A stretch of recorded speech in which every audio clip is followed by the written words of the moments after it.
no que dele, por ele, para ele são todas as coisas.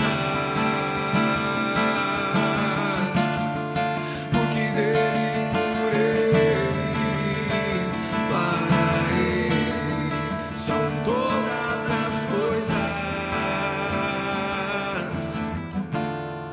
Porque dele, por ele, para ele são todas as coisas. Porque dele, por ele, para ele são todas as coisas.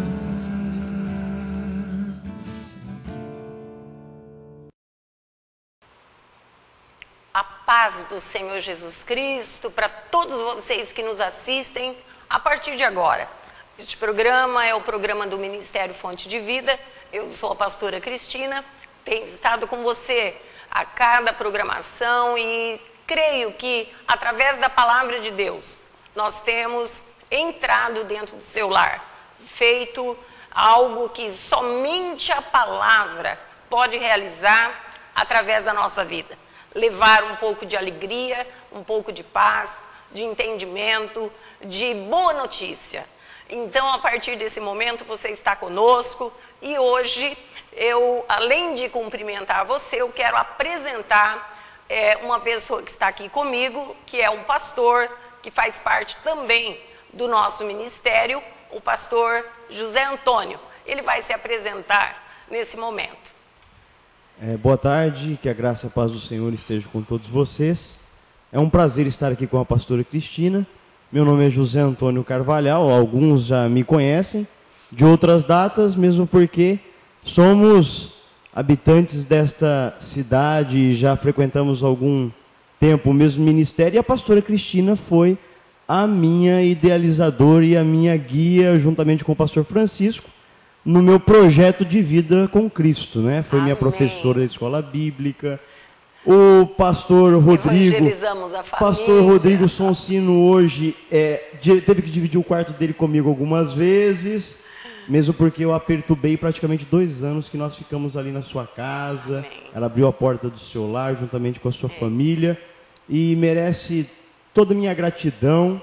Se estamos aqui hoje é porque agradecidos a Deus pelo milagre dele nas nossas vidas e depois ao empenho, à dedicação, ao cuidado, ao zelo, ao carinho que a família Sonsino dedicou à minha vida e dedica a tantas outras.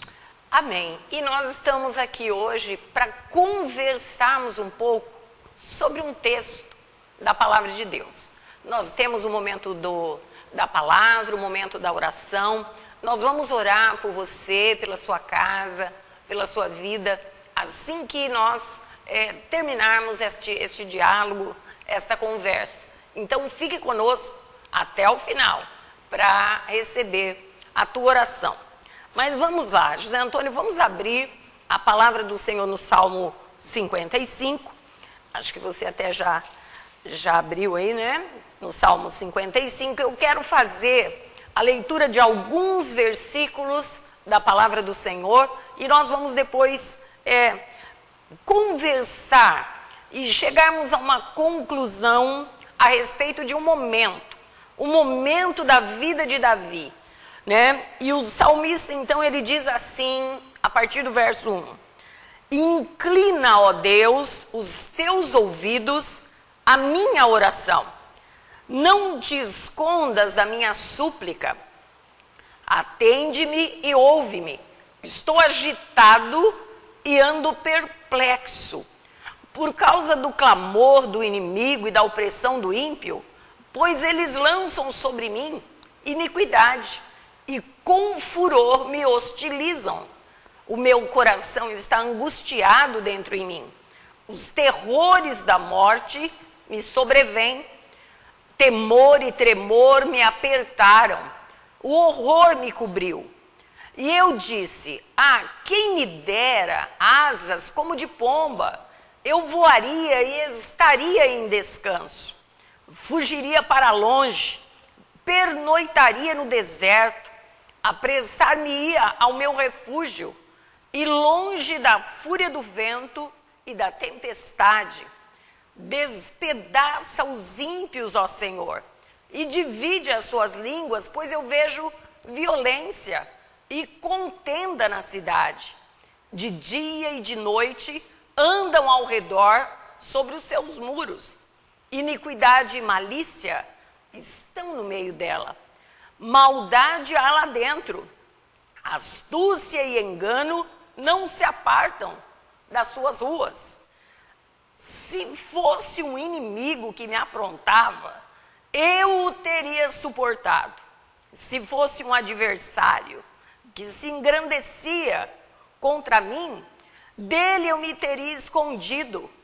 Mas olha só aqui, mas eras tu, homem meu igual, meu guia e meu íntimo amigo. Conversávamos juntos, suavemente, e íamos com a multidão à casa de Deus.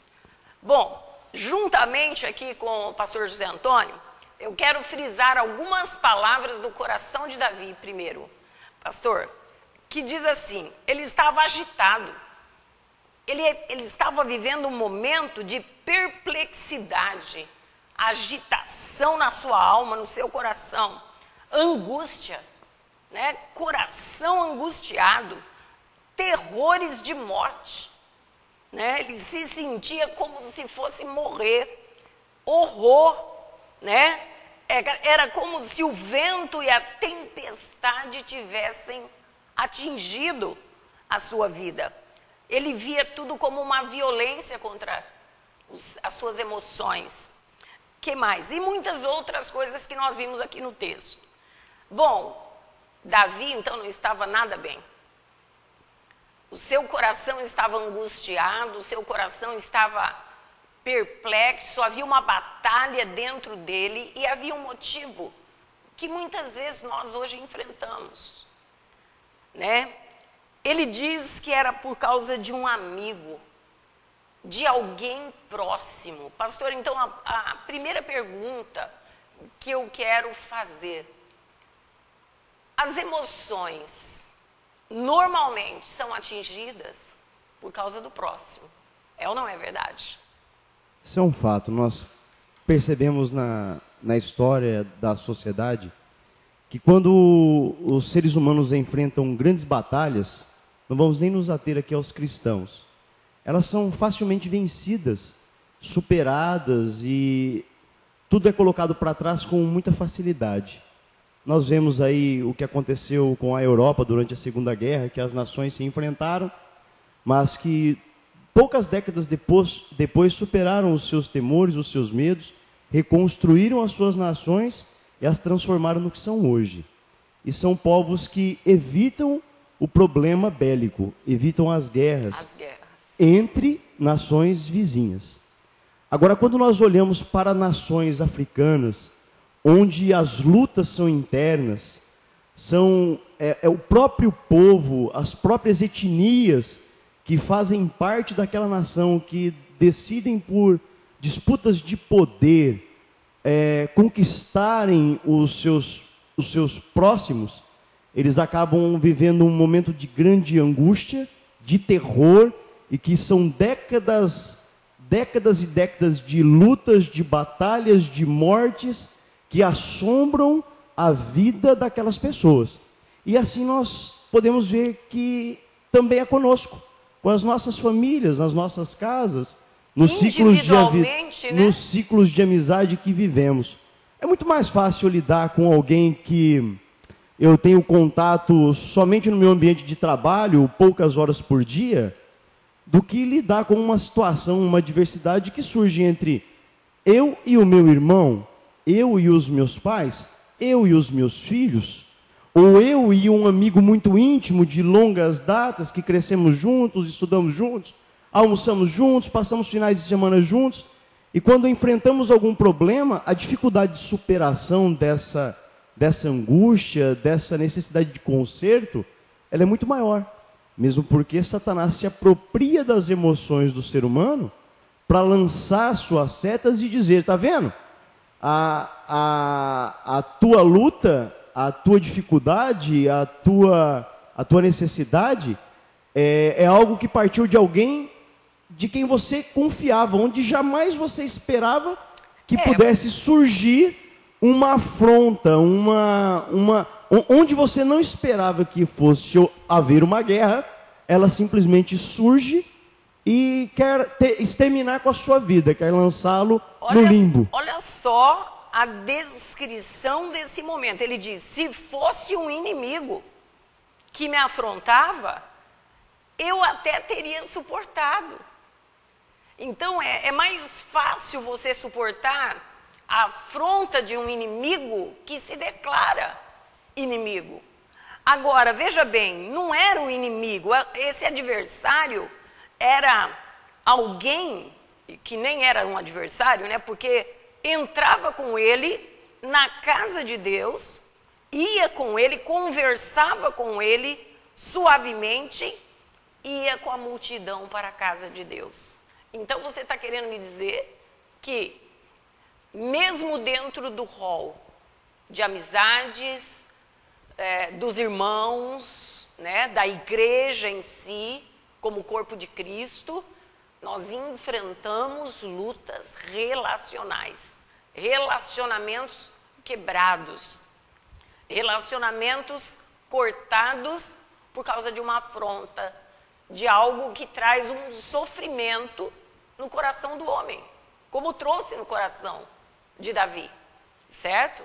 Exatamente. Porque, pastora, de onde nós esperamos que surja uma adversidade, de onde nós esperamos que surja uma tempestade, de onde nós esperamos que surja uma situação de desconforto? Nunca do próximo, né? Nunca Nós não de esperamos. quem está próximo de nós.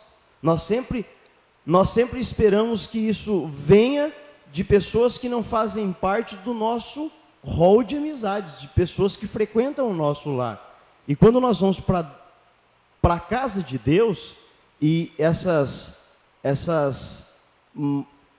uma coisa que é muito comum, infelizmente é comum nós vemos nas igrejas, é a dificuldade que algumas pessoas têm de amar o seu próximo, externar esse amor, externar esse cuidado e esse zelo, e simplesmente decidem em algum momento da sua trajetória lançar palavras de maldição ou inclusive injúrias, calúnias e difamações, críticas destrutivas e não construtivas, a respeito de alguém que convive com você dentro do corpo de Cristo, ali no corpo de Cristo.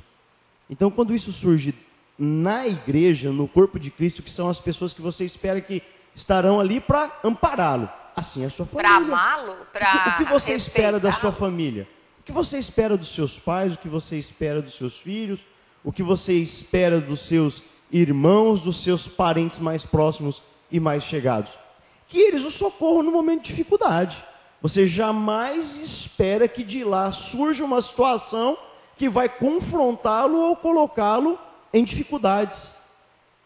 O grande problema se resume ao simples fato de que as pessoas não conseguem lançar os seus olhares sobre o que realmente interessa, que é Cristo, que é a palavra de Deus, que são os ensinamentos que as Sagradas Escrituras nos deixam e denotam a necessidade do ser humano buscar esse amor, esse relacionamento, essa capacidade de suportar as diferenças que existem entre nós. Tanto é que é interessante que quando nós nos reportamos ali para os 10 mandamentos, e depois lá no Novo Testamento, Jesus, quando questionado, né, quais os maiores mandamentos?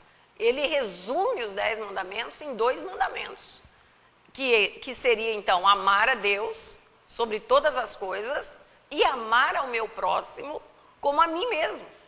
Quer dizer, se eu cumprir estes 2 mandamentos de amar ao Senhor sobre todas as coisas e amar a Deus e amar o meu irmão como a mim mesmo, como eu quero ser respeitado, eu respeitá-lo, como eu quero ser amada, amar as pessoas, né?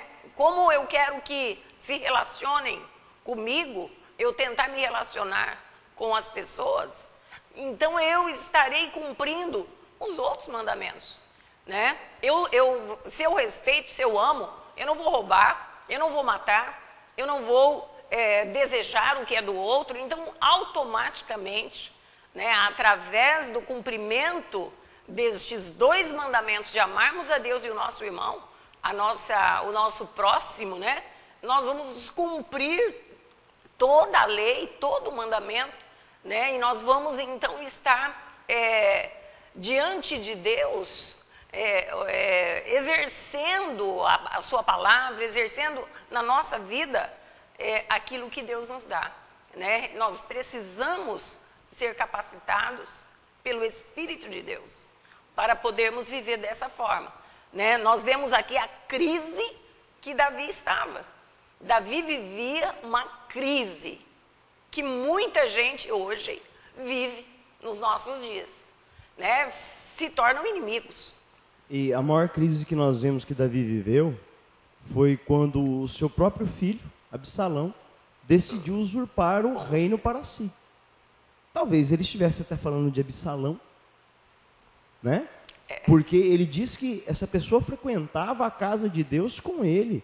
Era alguém íntimo da sua casa, da sua família. De repente, Davi estava inclusive falando do filho que tentou matá-lo, que o perseguiu para matá-lo. Para tirar o seu reino. Para tirar o seu reino. E aí, imagine, vamos trazer para a condição, para os dias de hoje. Imagina um pai perseguido pelo filho que deseja a sua morte. Qual seria o sentimento desse pai? Qual seria o sentimento que se apegaria ao coração, à alma desse pai, da sua família? Quais seriam os males emocionais que se apegariam? Olha, eu não tenho, eu sou pai. Difícil, né? Eu não consigo imaginar o meu filho desejando a minha morte. Eu não consigo imaginar o meu filho amaldiçoando a minha existência. Eu não consigo imaginar pessoas íntimas, pessoas que eu deposito a confiança, parte da minha vida, desejando isso para mim. Mas, infelizmente, nos dias de hoje, nós vemos que isso tem se tornado comum. Tem se tornado um mal que a humanidade está prestes a enfrentar em uma proporção jamais vista na história humana.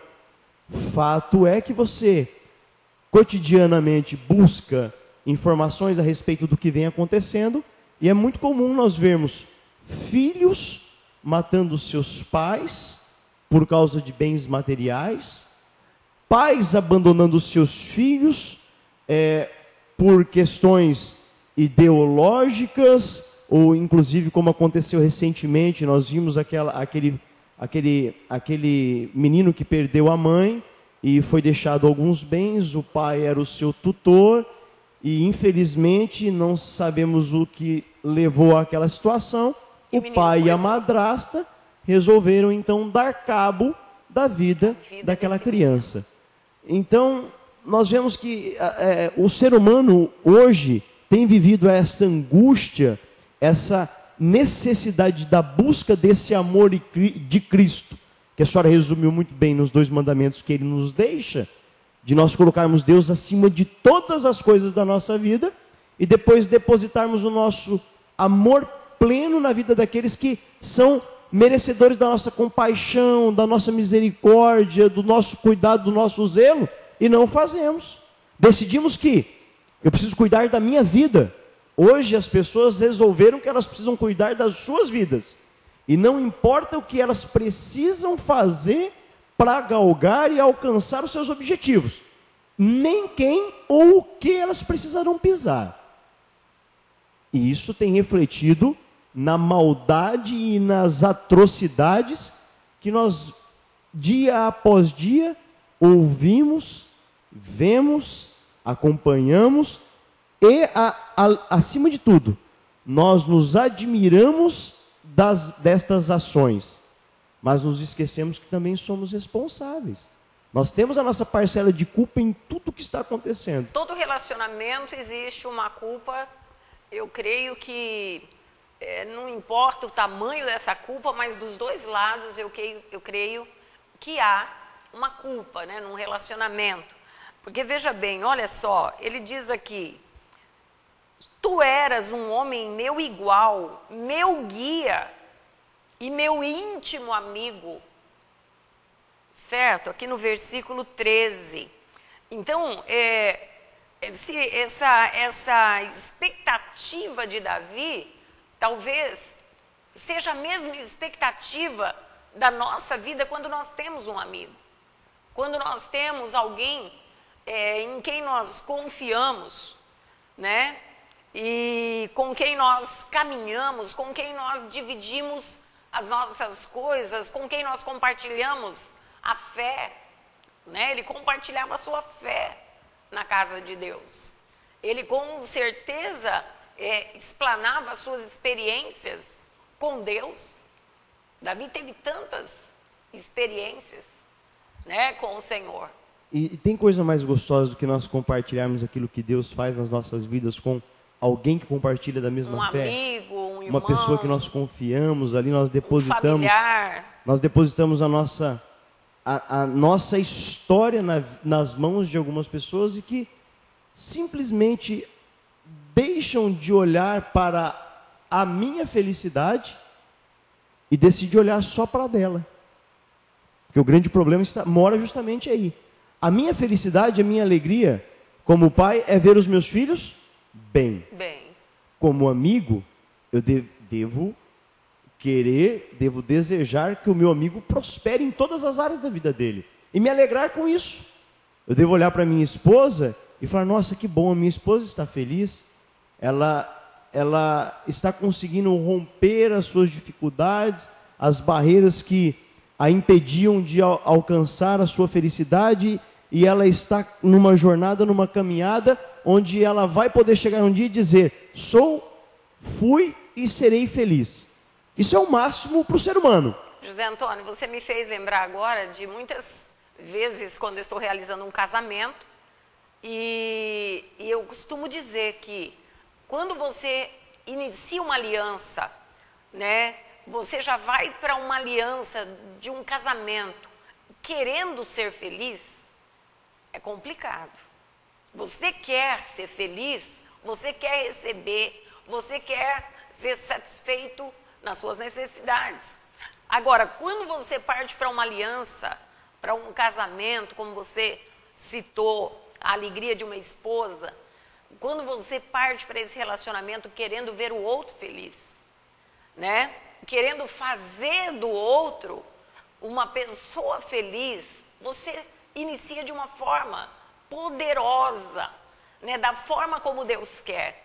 Porque quando você como amigo, ou quando você como marido, como funcionário de uma empresa, quer ver o outro lado e satisfazer as expectativas e o desejo do outro, e o outro vendo você, quer fazer você feliz também, quer ver as suas necessidades supridas, os seus desejos satisfeitos, as suas expectativas bem, quer te ver feliz.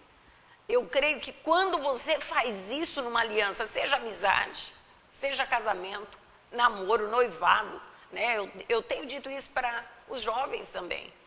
Quando você escolhe fazer o outro feliz, para não decepcioná-lo, para não marcar a vida dele, como esse amigo de Davi marcou as suas emoções. Então, quando nós desejamos isso para o outro, então nós começamos a acertar. Eu creio que é mais fácil um relacionamento dar certo, de amizade, de relacionamento como irmãos, um amor fraternal, quando nós nos preocupamos mais com o outro do que conosco, né? Porque quando nós nos preocupamos muito com a nossa vida e deixamos de nos preocupar com o outro, como ele está, como ele vai ficar, como vai ser, né? Como vai estar o seu coração, então é mais difícil dar certo, né? Porque, veja bem, eu me lembrei de um outro texto aqui, e eu quero estar colocando, porque seria uma resposta Romanos capítulo 7, versículo 18, quando Paulo diz algo muito importante, nós vamos ter uma resposta.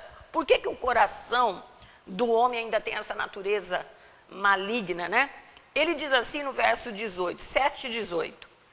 Eu sei que em mim, isto é, na minha carne, não habita bem algum. Com efeito, o querer está em mim, mas não consigo realizar o bem, pois eu não faço o bem que eu quero, mas o mal que eu não quero, esse eu faço. Ora, se eu faço o que não quero, já não o faço eu, mas o pecado que habita em mim. Acho então esta lei em mim, que quando quero fazer o bem, o mal está comigo. Pois segundo o homem interior, eu tenho prazer na lei de Deus, mas eu vejo nos meus membros uma outra lei que batalha contra a lei do meu entendimento e que me prende debaixo da lei do pecado que está nos meus membros. E no verso 24, ele chega a uma conclusão, né, Paulo, dizendo assim: miserável homem que eu sou, quem me livrará do corpo desta morte? Quer dizer, veja bem, então o motivo de tudo isso seria esse mal que habita em nós, no nosso interior, a natureza humana. A natureza humana, ela tem uma propensão muito grande para olhar para o seu interior, para suas próprias necessidades. O ser humano, ele não mede esforços muitas vezes para buscar algo que ele deseja. E quando ele deseja alguma coisa muito, quando ele anseia por conquistar algo, ele não mede as consequências do mal que ele vai fazer. Por quê? No seu interior ele não está provocando mal algum. Ele simplesmente está buscando algo que lhe trará, na sua concepção, na sua consciência interior, na sua necessidade, ele está buscando alguma coisa que lhe trará felicidade. Então, se eu estou buscando alguma coisa, e isso me trará paz, me trará felicidade, pouco importa quem serão aqueles que ficarão para trás, nem a maneira como eles ficarão. Como serão atingidos, né? Como eles serão atingidos. Olha, eu não me importo. E é aí que mora o perigo de Deus, do Espírito Santo de Deus, incomodá-lo, tocá-lo e alertá-lo sobre essa cegueira que o inferno. Isso é uma obra do inferno.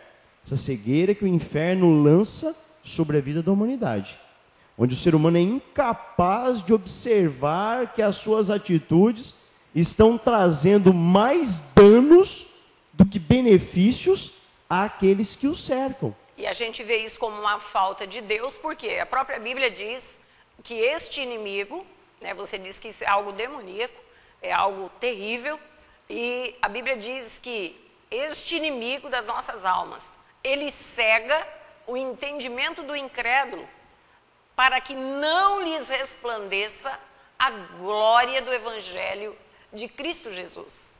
É mesmo porque se a glória do Evangelho resplandecer na vida desse indivíduo, ele irá perceber que há algo errado, que ele precisa corrigir o seu erro e ter uma mudança na postura. Eu não posso acreditar que o ser humano, ele lança toda essa sua maldade, toda essa sua incapacidade de ver o sofrimento do alheio por si próprio. Eu preciso acreditar que há uma influência externa que cega e impede esse indivíduo de observar a necessidade dessa mudança, para que ele seja um instrumento que gere paz, alegria, felicidade, regozijo na vida daqueles que lhe são próximos. Amém. Ô, José Antônio, está quase terminando o nosso tempo, já tivemos aí o aviso aí do Nazir, mas eu quero dizer uma coisa. Paulo, antes da sua conversão, né, enquanto ainda chamado Saulo, ele era um homem terrível. Ele era um homem muito agressivo, um homem que, na qualidade de defensor de uma lei, mas ele acabou perseguindo os cristãos, perseguindo a igreja de Cristo Jesus. Mas quando ele se converteu, essa semente do mal, né, foi retirada da sua vida através da presença de Cristo. E agora Paulo, ele se torna uma pessoa, né, que pôde deixar tantos ensinos, tantas coisas boas, pela presença de Cristo na sua vida. Então eu quero dizer para você, tanto com relação a Davi, que Davi, apesar das suas lutas, do pecado, que muitas vezes abundou em sua vida, mas ele sempre teve o arrependimento, buscava Jesus, buscava o seu Deus. E Paulo, da mesma forma, entendendo a sua mudança. E eu quero dizer para você, isso pode acontecer conosco, isso pode acontecer comigo e com você, isso pode acontecer com o pastor, com os nossos filhos, com as nossas famílias, nossos amigos, nossos irmãos. Cristo entrando na nossa vida, isso vai fazer uma diferença muito grande nos nossos relacionamentos. Que eu quero agora pedir para o pastor José Antônio, para ele orar por você e pela sua casa. E nós nos despedimos aqui, né, de uma forma assim, com a promessa de que outro dia estaremos trazendo o pastor para outras conversas tão gostosas como essa. E para esclarecer muitas coisas que a palavra tem para você. Amém. Vamos orar. Vamos orar. Vamos pedir para que Deus... Nós não sabemos qual é a sua necessidade. Sim, Senhor. Nós não sabemos o tamanho dos problemas que você tem enfrentado, as dificuldades emocionais, os medos, Senhor, os temores que se tem apegado ao seu coração. Mas nós cremos num Deus que faz maravilhas, um Deus Amém. Que socorre você no momento da sua angústia. Glória Nós a Deus. iremos orar, e a cegueira espiritual que tem impedido você de observar que é possível alcançarmos a felicidade e a paz, termos esperança em dias melhores, está em Cristo, com Cristo, por Cristo e para Cristo. Amém. Amém? Vamos orar. Eu quero que você feche os seus olhos aí na sua casa, creia Alcança essas vidas, que Senhor. Deus irá visitá-lo. Senhor, nós te damos graças, meu Te Deus. damos graças. Nós o louvamos pela tua palavra, nós o glorificamos Pela vida, pelo que o Senhor nos saúde. trouxe nesta tarde, através da ministração da tua verdade, da tua vontade no coração da pastora Cristina. Meu Deus, em nome de Jesus Cristo, olha para os lares, para as pessoas Deus, que estão acompanhando, meu Deus, esta Cura, programação. Senhor, Senhor, em nome de Jesus Cristo, que o teu Santo Espírito possa visitá-los, que o teu Santo Espírito possa confrontá-los, que o teu Santo Espírito possa quebrar a cegueira e as escamas que porventura existem e que estão cegando o seu entendimento, para que essas pessoas não compreendam que há um Deus santo, poderoso, pleno, perfeito, Aleluia. que deu o seu Filho naquela cruz para que através do derramar do seu sangue fôssemos revestidos no momento de glória para uma nova, viva, perfeita e santa esperança. Sim, ó Deus. Por isso, meu Pai, em nome de Jesus, que o Nós Senhor abençoamos, cele agora Senhor. a tua palavra e a tua Oh, verdade, Deus. levando paz, levando Aleluia. alegria, levando regozijo, Cura, Senhor, quebrando sobre as essas barreiras, lançando para o mar do Deus. esquecimento as dificuldades que se apegaram às vidas destas famílias, destas vidas que nos assistem. Sim, ó Deus, em nome de Jesus, repreenda o mal que se alojou nestes corações, que se alojou Amém. nestes lares. Liberta-os e que eles encontrem em Cristo o Senhor, o Amém. Deus único e verdadeiro, o único motivo de galgarmos a vida plena que Ele nos garante na Sua palavra, em nome de Jesus. Em nome Amém, de Senhor. Jesus. Amém. Amém. Eu agradeço a presença do pastor, agradeço ao canal 23, Star News, e agradecemos você que nos assiste. Até o próximo programa, em nome de Jesus. Amém, que Deus os abençoe. Foi um prazer acompanhar a pastora Cristina. Amém. Foi um prazer tê-los conosco. Amém. Nós contamos com a sua presença e nos colocamos à disposição para o que você Amém. Precisar. Que Deus os abençoe, em nome de Jesus Cristo. No que dele, por ele, para ele, são todas as coisas. No que dele, por ele, para ele, são todas as coisas. No que dele, por ele, para ele são todas as coisas. O que dele, por ele, para ele são todas as coisas.